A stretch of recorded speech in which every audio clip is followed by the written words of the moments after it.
Hello, hello, hello, hello, everyone. Welcome to another episode of Sree's Daily Global COVID-19 Show. My name is Sree Sreenivasan, and it's episode number 241, election update on a Friday night as election day has bled into election week. My co-host and good friend Robert S. Anthony is back at New York Bob. We're going to talk about what's been happening. We're going to get your thoughts. Please post your comments and questions from wherever you're watching. We'd love to hear from you. We're trying to understand what's going on, and I know you are too. We'll also look at what happened today and what's next and what's ahead. There's so much to talk about. Hi, everyone. You'll meet Bob in just a minute. Hope you're doing well. I'm Sree. I'm the Marshall Loeb visiting professor of digital innovation at Stony Brook School of Journalism, and delighted to be with all of you. I'm also the co-founder of Digimentors, a social, digital, and virtual events consulting company. Please tell us where you're watching from. Please hit share so your friends and family can join us live or later. There's so much to talk about. If Vice President-elect Biden, once he becomes Vice President-elect, or even before that, if he speaks tonight, if former Vice President and President-elect Biden speak tonight, we will bring that talk to you during our episode. Otherwise, we will preview it and also bring you anything else, any breaking news from CNN if any of the states are called. One of the more unusual things is that 2 days ago, CNN had 253 votes, electoral college votes for Biden, and 48 hours later, it's the same number. And so that's added to a lot of confusion and frustration on behalf of lots of folks. Of course, the president is using that, President Trump, to inject misinformation and disinformation into everything we're seeing. But we are also waiting to see the process, to see how it plays out. And we'll talk about all of that with Bob in just a minute. And thank you, as always, for being with us and for supporting us. Please check out our archives at youtube.com/SreeNet. We are so grateful to all of you who watch and who have subscribed to the channel. And please check out Scroll Global and Scroll.in. We are very grateful to them. We're also grateful to our producers, Rose Horowitz at Rose Horowitz 31. She's live tweeting right now. Please follow her. And Vandana Menon, Vandana_Menon. Please follow both of them. All right, are you ready to talk about the elections instead of just listening as you have all day and just tweeting? Now let's get your comments in here so that we can have your friends and family around the world can participate with you and hear your comments as well. So please post and tell us where you're watching from. Let me bring my friend Bob Anthony on. Bob is at New York Bob. He is a longtime technology journalist, and he also writes a tech tip on my daily news, my weekly newsletter. So please check that out as well, sreenet.substack.com. And Bob is at New York Bob on all platforms. So please follow him and please say hello right now. Hi, Bob. Good to see you, Sree. We're still here. You were with me on Tuesday night, on Wednesday night. We let you take Thursday night off, but I'm sure you were paying close attention, at least yesterday. How has your day been so far today? I've been trying to take it slow. I've been trying to take a break from the madness because I mean, you go to sleep with one set of numbers in front of you and different people leading different states, and you wake up and it's all different. And that's what today was like, for me and everyone else watching this. And what is your sense? Yeah, there's so much going on. How have you been keeping track or not? I've been, in the moments when I try to avoid it, I just have my phone handy for the notifications. But I've been watching on the web, watching on the phone, queuing up the streaming channels, and trying to take a break now and then. But I just want to say, this has been one educational week for me, learning so much about the process, about what the media did right, what it missed outright, and just the way the state of this nation. Just learned a lot. Yeah, I think all of us have. Let's just take a look at the state of play right now. This is, you can see, updated 8 minutes ago. More results expected from Nevada. and Biden plans to address the nation. So as soon as he does, we will take that. And here you can see the 253 to 214. I don't think we've talked enough about also what's happening in the Senate. And basically, the Dems had one pickup, and there's going to be a runoff in Georgia. And there is a chance, not a high chance, that two Democrats will represent Georgia. If they do, then that means there'll be a tie of 50-50. And as you know, Bob, that goes to the vice president breaks all ties in the Senate, which means Kamala Harris will have the opportunity to break those ties. What it means is she's going to be awful busy. Yeah, exactly. And we're looking at the House. We saw that the Democrats lost 4 seats that they held, and the Republicans picked up more seats. How do you judge how the overall picture for Congress? Like I said, this has been an educational week. I didn't predict, like everyone else didn't predict, the Democrats losing seats in the House. We figured, if anything, they'd gain a few, not massively, since they have the advantage already. But just surprised that they lost a few in the House, and we knew the Senate would be a challenge, but we didn't think it would be this level of a challenge, to the point where it looks like the challenge will not be met, and they won't be, in the way it looks right now, getting the tie or the majority. So that's the week. I'm absorbing, and I'm just trying to see what not went wrong, but what didn't get predicted, what the pollsters missed and what the media missed. And looks like they missed a lot. You're looking at the overall map. We have a lot of international folks watching, as you know. Explain what you see when you see the map as it's laid out. What is different? What is unusual? What was predicted? Just give us your kind of punditry 101. Well, just looking at the map, just looking at the colors, the fact that the midsection of the country is all red is nothing new to us. It's been Republican red for a long time. It's been like that. But the surprises that came up this year, the fact that Texas was even in play, that's usually as deep red as you get, but it was in play up until this week. It did stay red, but the fact that it was contested this well is a surprise. Wisconsin, which is at the very top, for those not in this country, among the blue at the very top, went red the last time, not by much, but it snapped back to blue this year after the results from the larger counties like Dane County, which is Madison, the state capital, and Milwaukee County, that's the biggest city, came in, and it flipped over to blue. So, and Michigan, with big cities like Detroit and Grand Rapids, but is otherwise could be a red state, went blue. Those are that blue section is the one that, if anything, you can call that surprising. That's the part of the country where we knew there'd be a battle, and the fact that it actually did turn blue, a bit of a surprise, because I wasn't 100% sure. And there's Illinois down there as well, with Chicago and Springfield. There again, you have big cities that are normally blue, and rest of the state is often pure red, but the cities prevailed. And I guess that's the story for those states. The cities prevailed. They had enough votes in there to turn the states blue.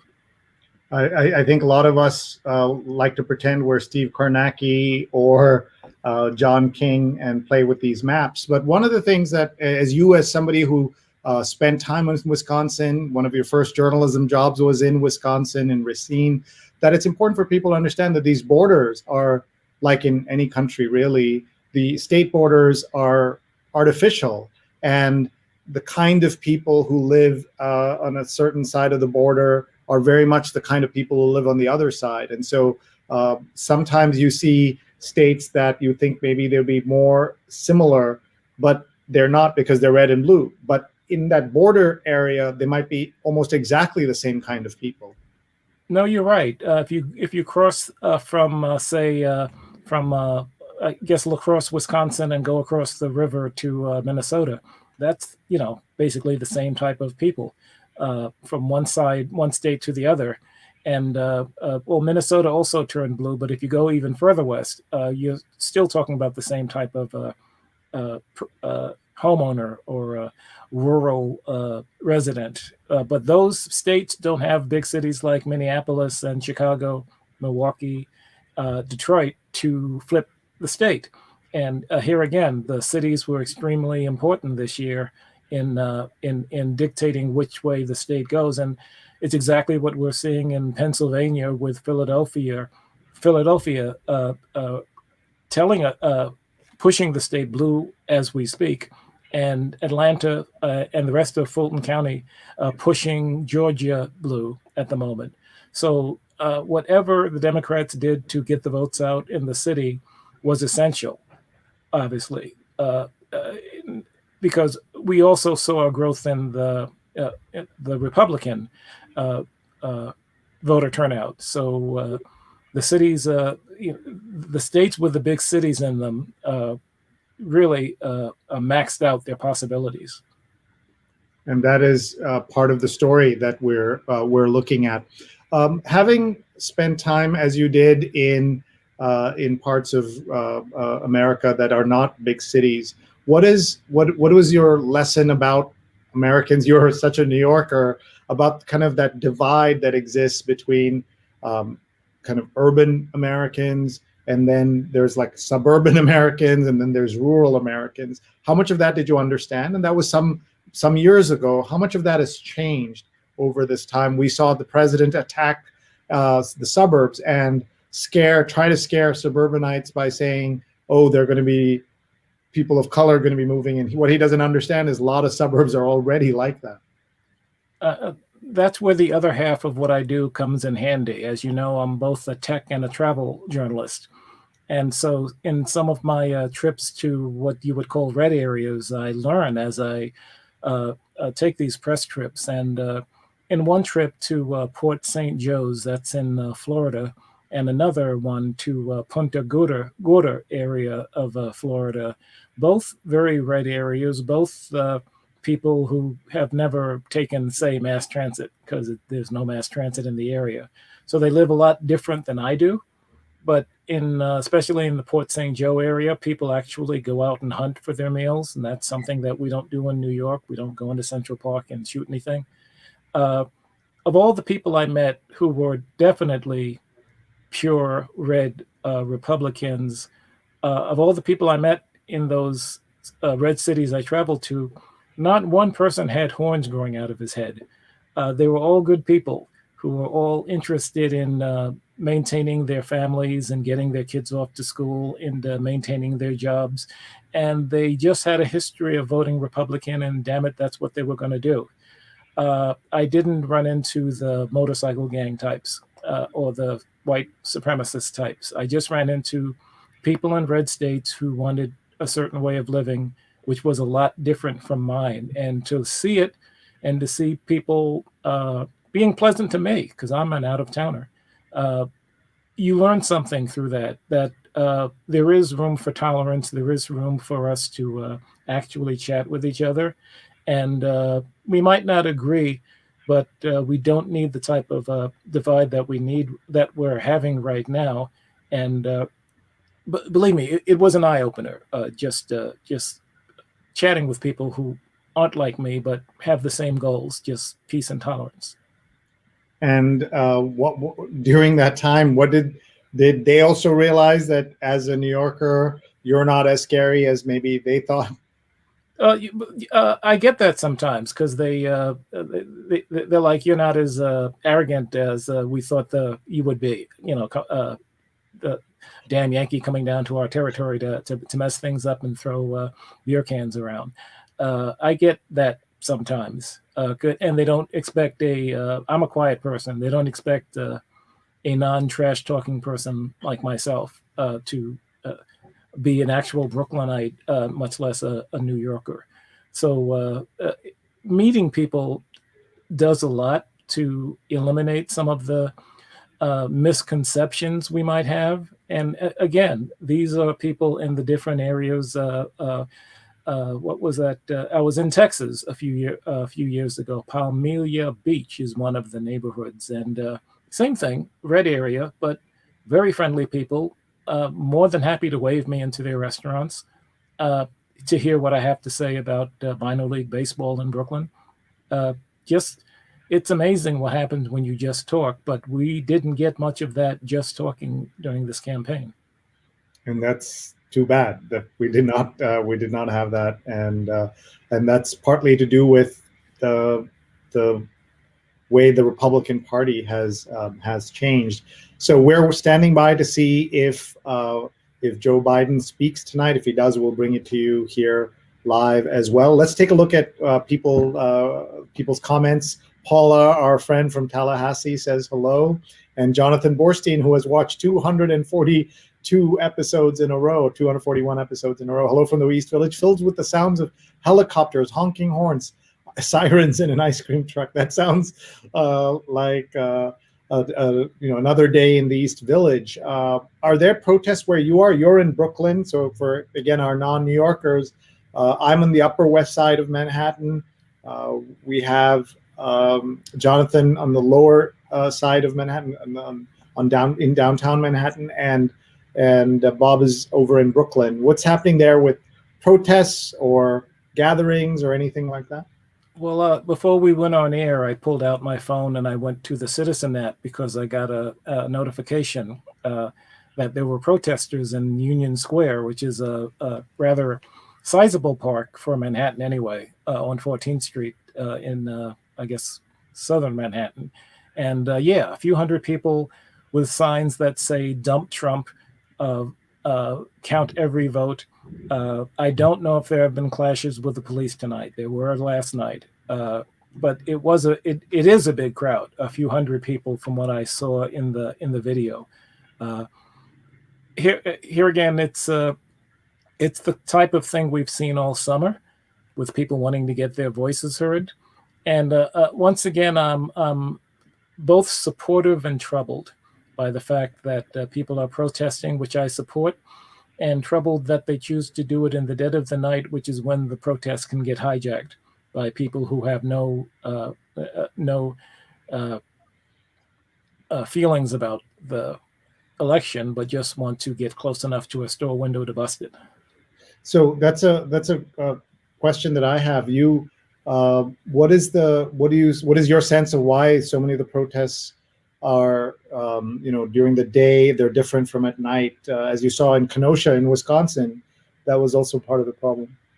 Yes, I worry when as soon as the sun goes down, and now it's even worse with daylight savings ending for the year, and the protests tend to start peacefully, like the one the other day. It started down Fifth Avenue. It was loud. The police had it bordered.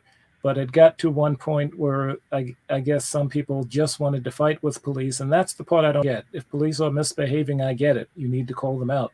But there was and why the store window broke, I don't understand that either. What that store had to do with the elections. So I have that little bit of a conflict every time I see a protest in the city. But of course, I support it. I love seeing people voice their opinion. I sure as hell hope they voted for all of the loud voices they put out there this year. I sure as hell hope they voted. I hope so too. Okay, folks, we're standing by for a live message from the Biden-Harris team. We don't know if it'll happen in the next half hour or so. Otherwise, you'll catch it on your own TV shows, TV screens. But we'll continue to see who's watching. I did want to share, since we have two New Yorkers on the show, we wanted to share what the voting looked like in New York, and tell us what we're looking at, Bob. Well, at the bottom, for those of you who don't know the New York City geography, that red you see at the bottom on that separate island, that's Staten Island. And that's been red forever. That's been Republican for quite the while, especially since the Verrazano Bridge was built. And it's the only red congressional district in the city. That little bit of red that you see across the channel there in Brooklyn, that's actually the same district. it spills over. There's not enough people in Staten Island to fill the district. And everywhere else in the city, as you can see, except for tiny pockets, is solid blue or just pinkish red. New York being the longtime Democratic city that it is. And here, like everywhere else, we had the high voter turnout, thanks to, for the first time, the early voting. And actually, I'd like to hear for those who are watching what their experience was with if they early voted, if they had any problems at the polls, because that's some of what's being discussed now. If they had to do a provisional ballot or what have you. But as you can see, New York's mainly a blue Democratic town and has been for quite a while.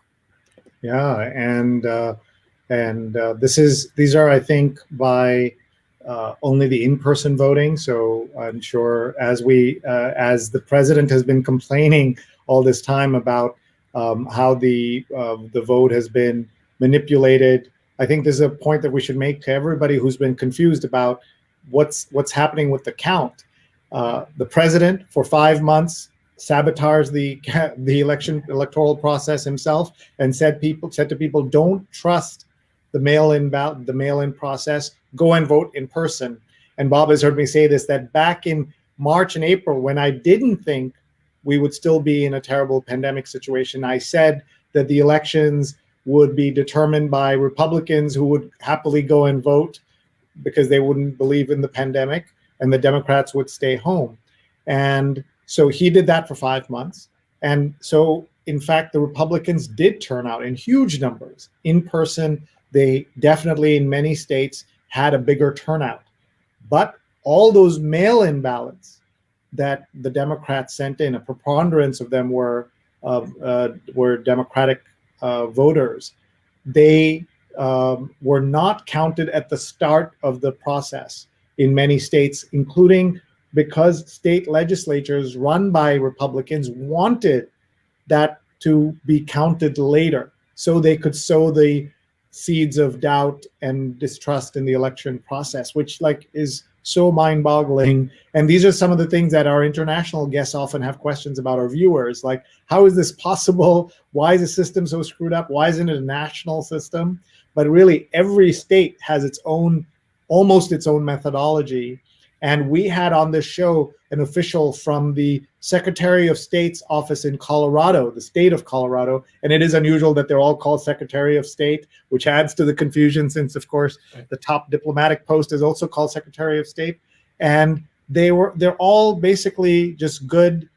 The regular working people in those offices are just workers who want to make sure there's a free and fair election. Sometimes, as we remember in 2000 in Florida, Pam Bondi Catherine Harris, Catherine Harris was the Secretary of State in Florida, who manipulated and played a partisan role in the electoral process and the shenanigans that went on there. But the president went on TV in that shameful episode yesterday and said Georgia's democratically controlled machine, the governor is Republican, the Secretary of State is Republican. It's just crazy for him to say these things. But I want to talk a little bit later with you, Bob, about the role of journalism, media, social media in ensuring that 70 million people didn't understand or don't even understand what is really happening in the world today. As today we crossed 120,000 one-day record cases of coronavirus. That is more than all the cases Japan has had in the entire year. Just think about that. Just tells you how horribly the situation is going, how dangerous it still is. And if elections are a referendum on the current administration, you've had 70 million people say, yeah, he's doing a good job. It's stunning that that's the situation. And there are, of course, other reasons as well that we can get into. Let's just look at some more of the people watching. Amy's watching in Bellevue, Washington. Hello, Amy. Doug, who has been on the show multiple times, is watching from a blue bubble in California. One of the things that constantly frustrates me about the American system, Wyoming with 500,000 people, has 2 senators, and California, with 30 million people, has 2 senators. And in what planet that makes sense? Well, the American planet of 200 years ago, the rules set up then are now. I always say to my students and to anyone who asks, Bob, that this will never change, not in just yours and my lifetime, will never change, because Wyoming and all those states have no reason to allow this change, because not only to allow, they have to actively vote to give up their power if you want to change the laws. Right. They would actually have to be part of the process in taking those votes away from them. The two-part legislature is just so imbued in American history. It is what it is. The fact that we at least have one house distributed by population, not well, is actually a godsend. But yeah, the Senate, the way it is, will always stay the way it is, because everybody in those states want it to be the way it is. And you can't blame them, right? If you're from Wyoming, whether you're Sure. Republican or Democratic person, it doesn't matter. Why would you allow that, right? This is not the question of Wyoming's Senate seats is not basically in this part of the discussion. We're saying, if you're a liberal in Wyoming, why would you give that up? And why, if you're a conservative, why would you give it up?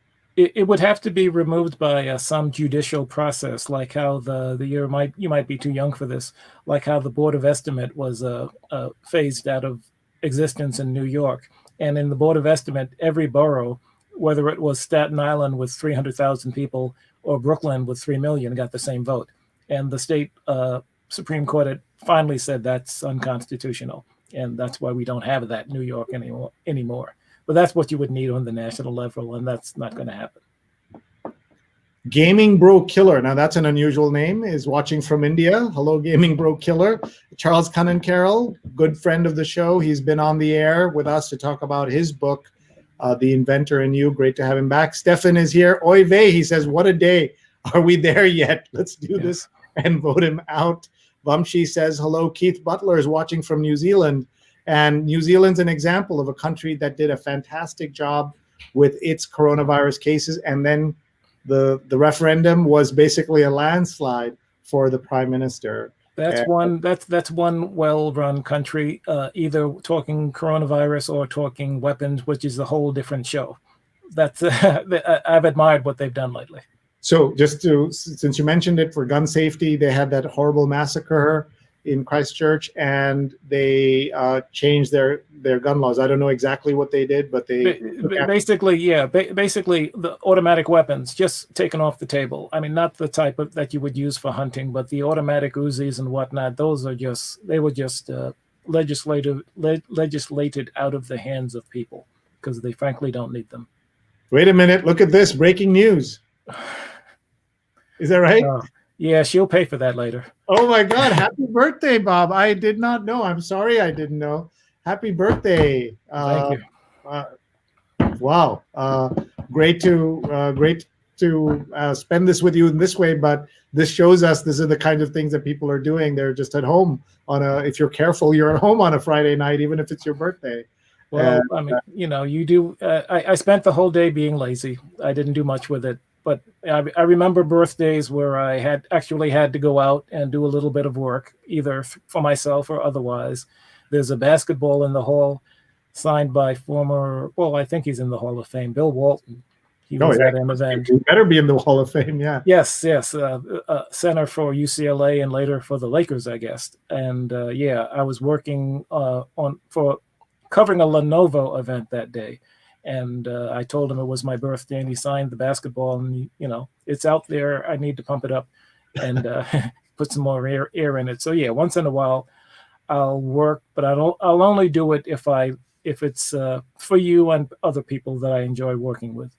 Well, thank you so much. Great to celebrate it with you. And I'm sorry I didn't know. My mom's watching from Kerala. Hi, Amma. Love you. This travel journalist, we've got to get him to Kerala and to India at some point. And Cami says, this election is insane. I homeschool my teen. It has been almost impossible to explain, I guess, the election to her teen. And this is something that all of us are kind of trying to understand what's happening here. And then when you juxtapose the coronavirus and where we are with that, 120,000 new cases in a single day, we're seeing headlines that Fauci is going to get fired and all of that. Fauci can't be fired directly by the president. There's a whole chain of command, and he has to be fired for cause. I don't think it's going to happen. But as somebody pointed out, and I kind of put a face palm emoji on Twitter today, there are 75 days to the election. This president can do a lot of harm in 75 days. To the inauguration, yes. Yeah, exactly. Sorry. Yes. What did I say, to the election? Yeah, yes. I didn't want to scare I know, we can't do this twice. No, we cannot do this again. Pradya says hello from Silver Spring, Maryland. She was a guest on our Mother's Day show, and just thinking that feels like a lifetime ago, because it was. And anyone else feel like we're living in two different countries? And she must have asked that question back when we just started the program. Bob, I'll ask you again, since we have people who've joined us since we started the conversation. Talk about that are there two Americas, and can that bridge be ever covered or crossed? It's like I said, I'm learning a lot this week about the apparently semi-permanent, I hope, divide in this country. I'd hate to think that this couldn't be healed, but yeah, we learned about that we are in sort of a two-country state at the moment. And I went to old school and I actually printed it out today. Just read from what my friend who just wished me a happy birthday sent me earlier tonight about the division in this country. And it's I'm quoting something that a friend sent her. And if you'll indulge me, I'll just read a couple paragraphs. Please. For you big city liberal bubble folks who can't understand what's happening, let me remind you that half of the country voting for Trump in 2020 lives most of its daily life absolutely soaking in one form or another of right-wing propaganda. You might not hear Rush Limbaugh blasting out of trucks at red lights or beamed across construction sites all day, but I sure do, according to this writer, and have for 30 years now. Today in America, 9 of the top 20 radio programs, including the top 2, are conservative talk shows. Between this and Fox News, an entire alternate universe has been fabricated out of whole cloth, and those who populated space have been nudged bit by bit so far to the right that they see even cop-friendly, center-right, corporate, Reaganite Dems like Biden as, quote, socialist. It's true that a huge number of them are definitely horrible racists, misogynists, xenophobes, fascist bootlickers, etc.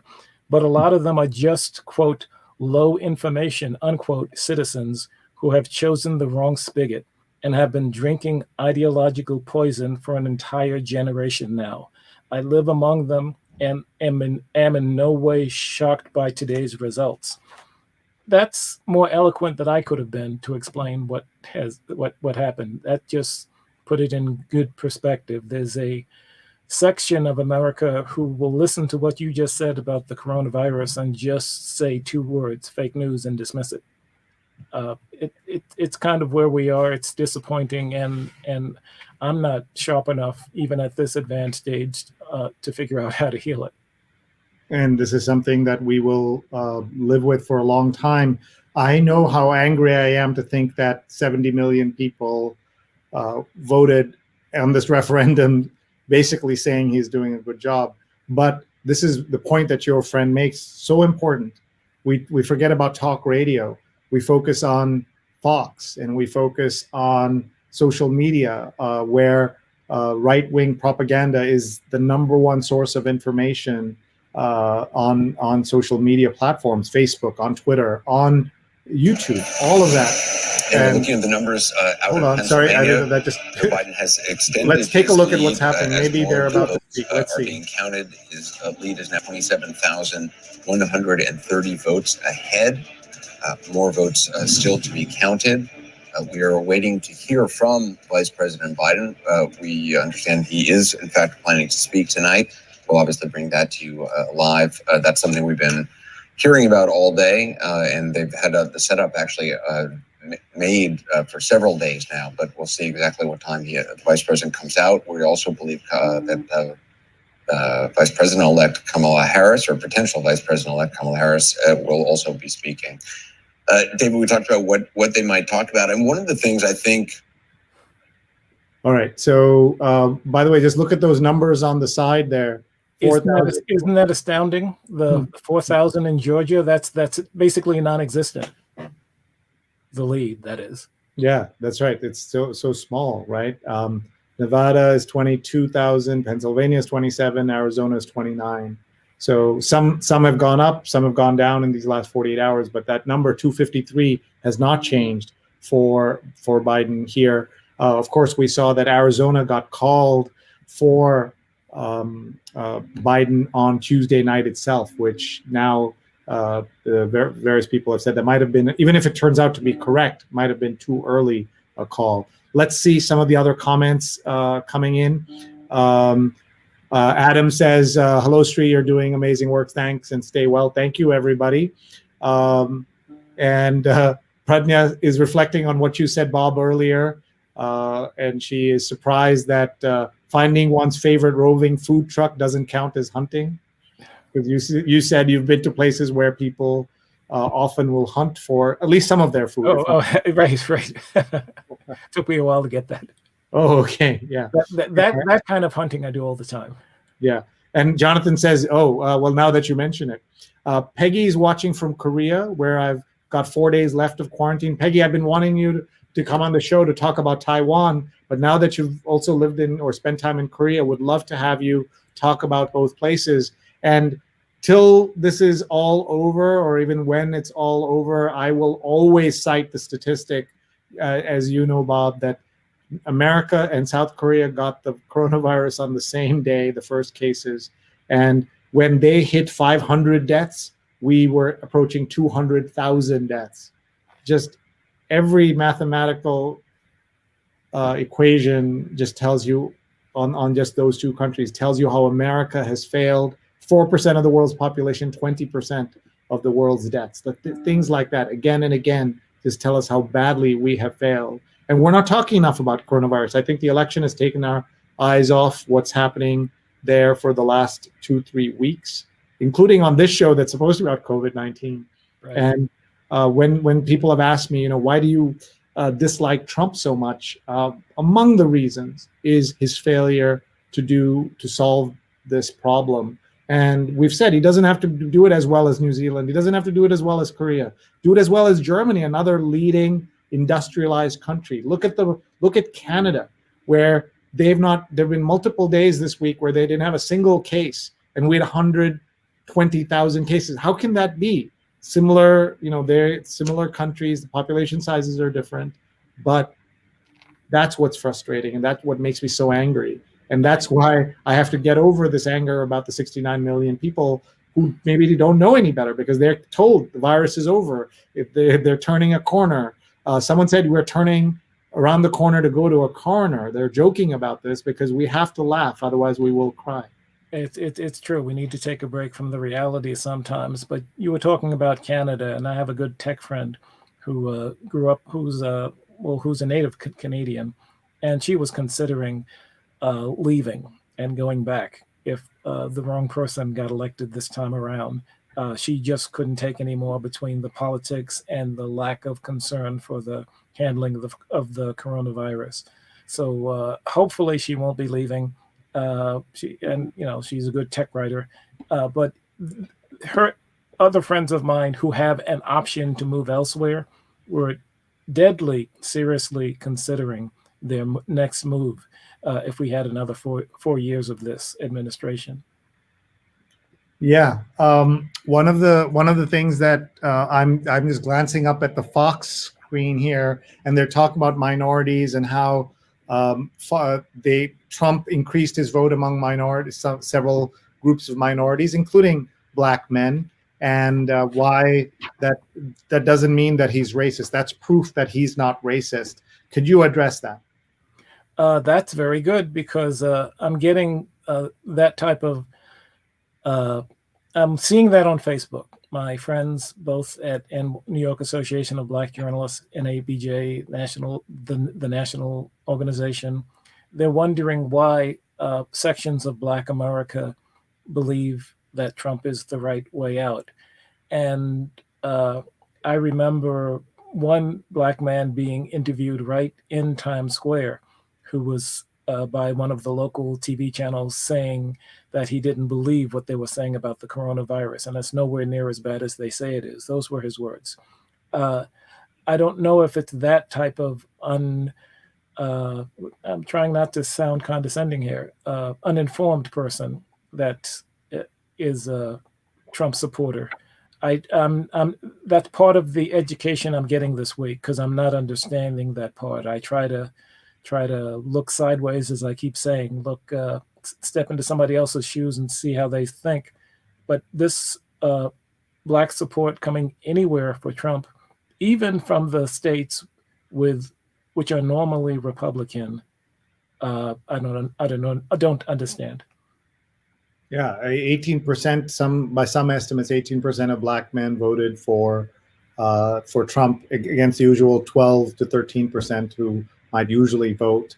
And as we've established, it may not be because they know his policies or what he's done for them, but because he'll say that he's done a lot for them, and that's all they hear. He said that fiction repeatedly, that he's the greatest president for Black America since Lincoln, and possibly including Lincoln. Yes, possibly including Lincoln. And you just have to, there's no response to that if you're the least bit informed, just none. Yet there are, I don't know, pockets of people who will eat that. I don't know. Including the Voting Rights Act, right? What did that do for Black Americans? And just horrible. I mean, the fact is that both parties have a lot of work to do this whole country does, to help African Americans, Black Americans, Hispanic Americans, poor people of all kinds.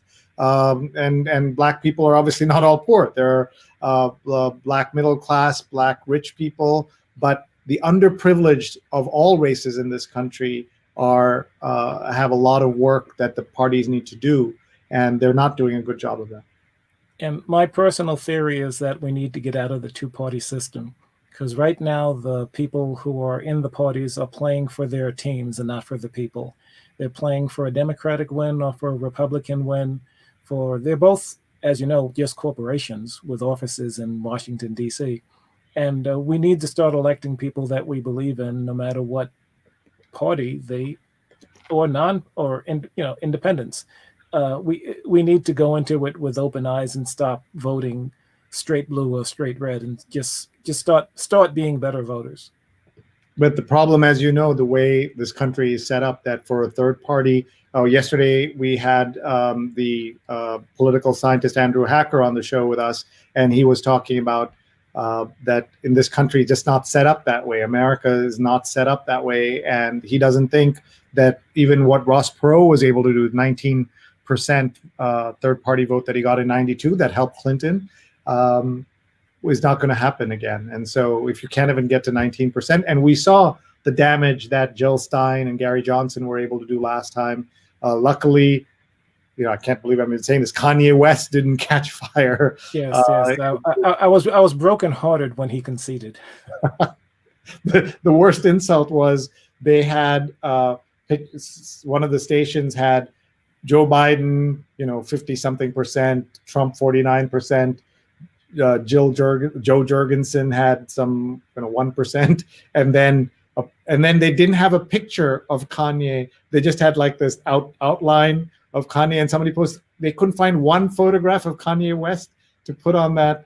That was kind of the ultimate insult. That truly is. Yeah.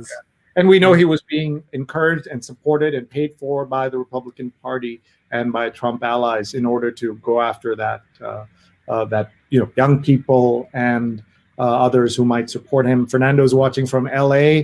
Stefan says, good trouble is good trouble. Senseless violence and attacks on anyone from either side cannot be and should never be tolerated. Speaking of good trouble, a chance to give a shout out to the great John Lewis, the late great John Lewis, whose county and whose congressional district is one of the places that's in play now in terms of delivering huge number of votes in this election. And we've seen both John Lewis and John McCain's legacy in play in Arizona and Georgia, and that'll be their revenge at this moment to everything that's happened. Jonathan says, I voted early and had no problems.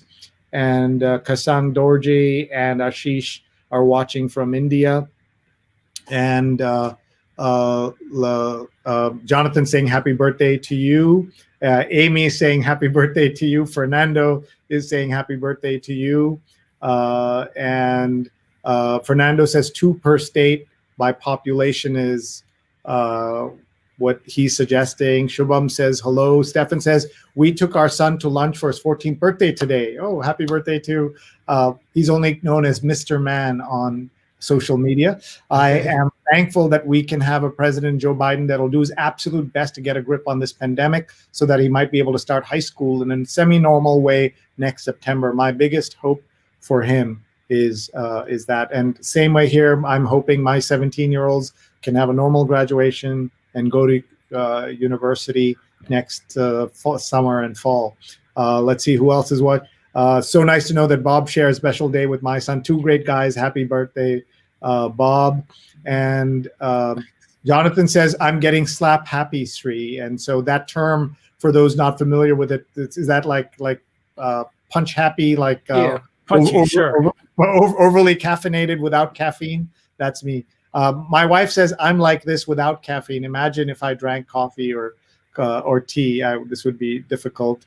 Decoding India says hello. And Fernando says millenarian movements have occurred every 100 years or so. We hope there isn't one necessarily. Laurie says, watching from Rhode Island, how will the Biden administration treat professional, trusted journalists and media outlets? So I have thoughts on that. Would love to hear yours, Bob. I am so looking forward to a normal administration that at least has mutual respect, even for the journalists they don't agree with. If you remember, Sree, the very first press conference of this administration, Sean Spicer, his first press person, lit into the press at the very first press conference, said, this is the way it's going to be, damn it. You guys had it too easy. This president's going to let you know where things are at. So straighten up and fly right. And he walked off the podium. And that was among one of the first times during this administration that I channeled my father and started shouting at the TV. It wasn't a good look for me, I guess, but I'm looking forward to an administration where at least the press is judged for what it actually does right. And if it does wrong, go get them. But this automatic fake news BS, of course, Sree, I don't get upset much, but I've had enough of this. Yeah, and we will, by the way, this will be a topic that Laurie and I will be discussing on Tuesday at 4 p.m. If anyone just searches the words Tarakani lecture on Google, this will be an amazing conversation with 5 journalists on truth and trust, the journalism post-election. And I'm going to be moderating this conversation at 4 p.m. Eastern, and then we will rerun highlights at 9 p.m. Eastern on Tuesday. So this coming Tuesday. Please Google, please join. There'll be a fantastic conversation. Charlie Baxt, Dan Barry, Katie Davis, Parker Gavigan, and Diana Kelch will be with us. And Laurie White Tarakani, who is putting this together, will join me at 9 p.m. Eastern, along with Dean Jen Riley of the Harrington School of Communication and Media. So please watch live at 4 p.m. so you can see the whole thing, or you can watch at 9 p.m. Eastern time. And this is the event where we were able to do something similar with Christian Amanpour and with our friend Nick Kristof and Cheryl Wu Dunn. It was a fantastic series, so please join us if you can. We just have a few minutes left. I'm just trying to keep an eye on the television to see if we will get a view tonight of Joe Biden. I know that President Trump has all his other issues. One of them is, of course, his obsession with television, but he knows how to manipulate television to be on prime time. Yesterday, he spoke at 6:30 on purpose so that he would blow out the 6:30 evening news cycle, and lots of stations did eventually cut from showing his lies live, not CNN though, and he very smartly did that at 6:30. You also remember he walked out of the hospital after coronavirus again at 6:30 Eastern to specifically manipulate how the media would cover his exit from the hospital. So he knows television better than anyone. He definitely does, and I'm glad you mentioned yesterday because I was watching it on the web. I was just doing other things, and I figured I'd keep up on that his speech that way, and then I lost it. It just, I lost the feed on whatever I was looking at, and I thought it was a browser problem. So I went to another site, and they had it on, and then I lost it, and I'm like, oh yeah, I figured I was messing up somehow. But I went back on YouTube and I looked up MSNBC. It isn't often that you see Brian Williams have as sour a face as he did when he interrupted the president. He said, basically, it has come to this. And when we have to interrupt the president of the United States to do a fact check. And then he went on to bring in his chief political correspondent, I guess. But there was like a 2-second pause before they made the video switch. And Brian just kind of had the glummest look on his face for 2 seconds. I should have queued up that video. Between him and Terry Moran the other day lighting into Trump for his what he called his authoritarian theater, journalists have had enough of this, playing with them by, like you said, trying to blow out the 6:30 network news. Who does that? Knowing damn well when all of the news programs are on. I was glad to see that, I guess, ABC, CBS, and NBC all cut them off. But you said CNN let it run. And of course, I'm assuming Fox ran the whole thing. Yeah. I'm a little torn about this, I got to say. Is there a way in which they could leave the audio on low and just fact check every time? Or, have one of those, you ever seen America's Got Talent, and they have like this big X and like a blaring sound. Yes, every exactly. time you can just do that. Let's see here. I would buy into that. Peggy says Taiwan is over 200 days with no local COVID cases, only some imports from time to time. That's incredible. And Rose says, happy birthday, Bob. Hope you spent some of the time outside in the 70-degree Fahrenheit weather. Did you? I did not, because normally I would have. I would have gone around town to multiple areas and just chilled out. But this is 2020, and this is New York City, and I didn't want to run into any celebrations or protests on the way home. So I decided to chill at home and order in a very good, actually, Indian meal, and just have a good day, which is ending very well. Okay, well, what a way to wish you happy birthday. We wish we were together. And Jonathan says, have enjoyed all the earlier Tarakani lectures, so that's great to see. And Rose says, Trump is abusive to reporters, and of course he's worse with women journalists. Absolutely, we saw that so many times this time. He lit into Weijia Jiang, Abby Phillips, Yamich El-Sender. Yeah. At one time or another, he's hit all of them. Yeah. We're going to start wrapping up here. I'm going to give you a chance to think of a few final thoughts and what you're going to be looking at over the weekend and how you think we should all be paying attention to the news. But let me tell folks what's coming up. We have always a very busy weekend at Digimentors. We start with our 9 a.m. Saturday show. Fred Dust is the former global managing editor of the legendary design firm IDEO, and is the author of a brand new book, Making Conversation, 7 Essential Elements of Meaningful Conversation. Maybe I should have read this 241 episodes ago, but will be a fascinating morning to episode number 243. So please join us for that. We also will have our friend Stefan Kaplan will be hosting the Spin It Social Hour, where photographers share their work and journeys. Marge Kleinman is the guest from Stoop Stories. So please join Stefan for that. It's the @Spin It Social Hour.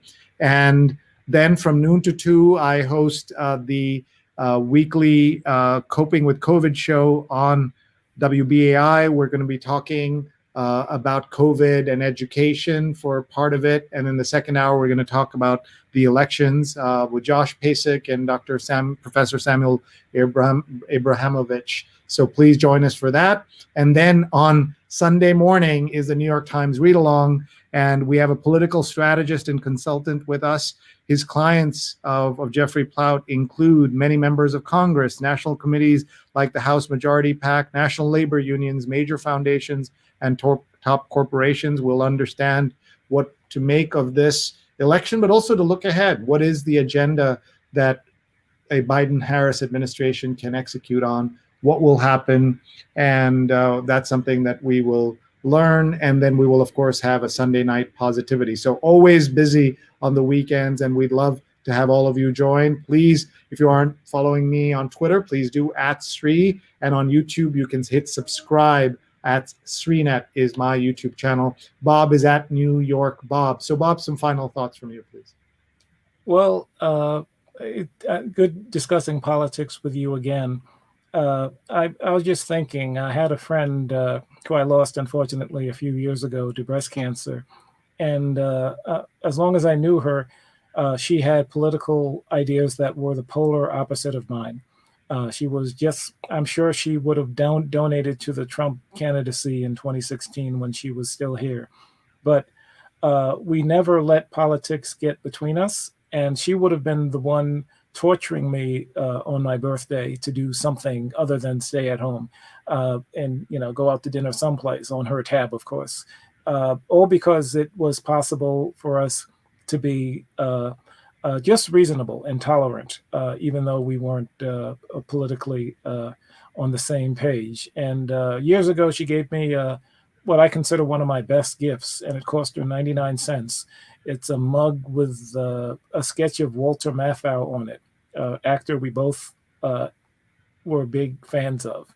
And, it's sort of an indication of you can always find common ground if you just sit back and take it. And I guess that's my thought for the day. So you were a kind of odd couple, if I may say. We weren't a couple. She'd smack you. No, I know, but you were like suggesting that. Sides and a joke about the show that the movie that he was in. He was not in the TV show, but right. Was the movie version of The Odd Couple. He had to face like an unmade bed. Somebody said about him. Yes, and of course, as you know, being the kid of a subway worker, he was in the movie The Taking of Pelham 123, the subway hijack movie. But I'm going off the grid here. No, but I love that. For those who weren't with us a couple of days ago, where I asked you, what does it feel like to see a woman in one of the top 2 jobs in America? It has never happened before, let alone a woman of color, let alone a African-American woman, a South Asian woman. What are your thoughts? To repeat what we went over, I mean, it's a change of gear for the country. I mean, there's a part of the country that just doesn't get that women can be capable of leadership. There's a part of the country right now that didn't vote for this Democratic ticket specifically because they didn't want a woman one heartbeat away from the presidency. Worked against Hillary, worked against Sarah Palin, worked against Geraldine Ferraro. There's still a bit of that left. But I do view with pride the fact that she was not repackaged by the Democrats. What the Kamala you see right now is the one you saw before the pandemic. It's her, and she's genuine. And I'm proud she's on the cusp of this, and I just hope her presence serves a lesson to the country that it's time. Yeah, and that's certainly part of the story and where we are. So everyone, please follow Bob. He's @New York Bob on Twitter and on Pinterest and Instagram and everywhere you'll find him.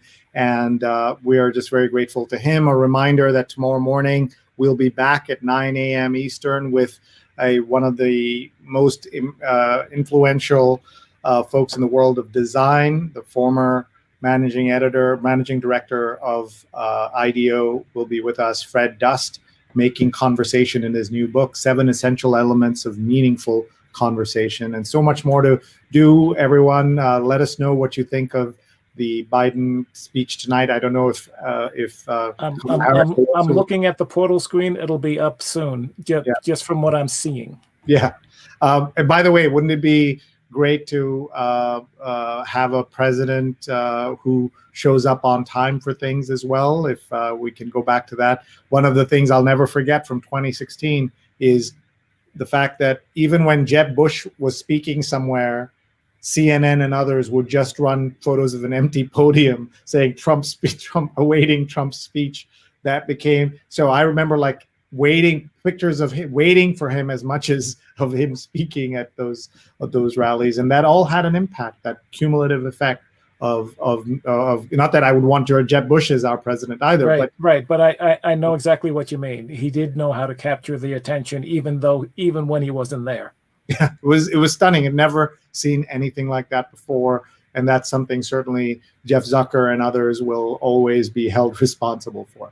With that, let's say goodnight. And I know your evening's just starting, even on your birthday. You're a night owl, but wish you the happiest of birthdays. It's such a pleasure that you and I get to talk a lot more than we did before, and that we also get to work together every week. Bob does a terrific tech piece for my weekly newsletter. The URL is on the screen right now. You can see sreenet.substack.com. Please subscribe. Please read Bob's tech tips. I have strayed from my tech roots over this last year as I've gotten more and more angry about the political situation. And so Bob's arrival has brought back the center of gravity more towards technology and tech tips. So please subscribe at sreenet.substack.com. And with that, we'll say goodnight. Thank you very much, Bob. And thank you, audience, as always. This is so meaningful to us. Just one headline to everyone.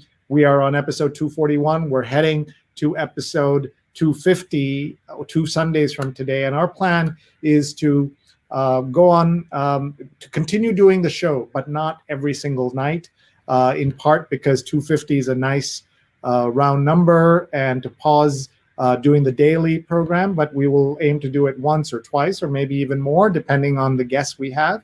So please stay tuned. We'd love your feedback, and we'd love your ideas for what to do on that the daily program, the 250th episode. We'd love to hear your feedback on that. And with that, we'll say goodbye, and thank you very much, everybody. And Apollo is saying hello from Montclair. Good to be here. Durai is watching from India. And Stefan says, we're all exhausted from Trumpism. Good riddance. Bye, everybody. And by the way, it's not over till it's actually over. There's still legal process and other things to happen. So everyone pay close attention. Bye.